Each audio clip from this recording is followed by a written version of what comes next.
Hi friends, so the parable in Matthew 13:24-30, right? My therapist a few years ago gave me an amazing analogy of this parable.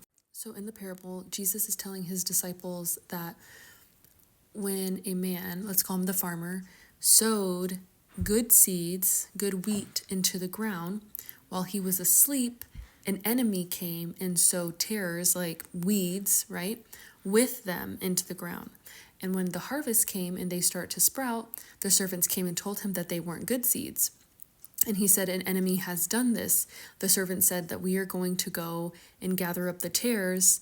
And the farmer said, or the man, it says man, but I'm just thinking farmer in my head.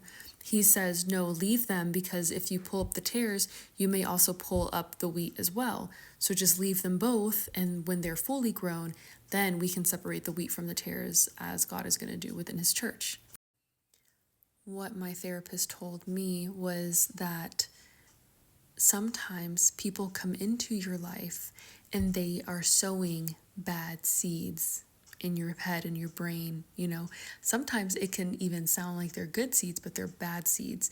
And until they start to sprout and get full grown, you're not really sure of what kind of seeds they are. This is what she was telling me. I asked her, Stacy, there's this person that I really used to care about who is trying to keep coming back into my life, and I keep closing them out because God said no, so no.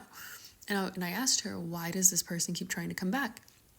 And she said that sometimes the people who sow the bad seeds into your mind want to come back to see their harvest. They want to come back to see if the bad seeds have grown into bad fruit.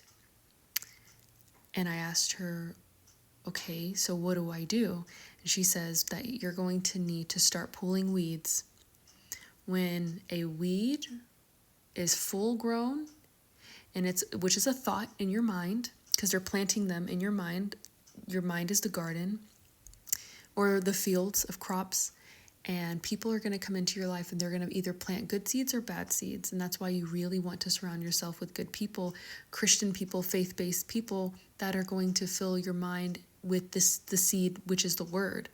But if you have bad people who don't know God and who are far from him, who have fallen, that they are lost, then they can plant bad seeds in your mind and not even know it, like anxiety and worry, because they don't have that peace that comes from God.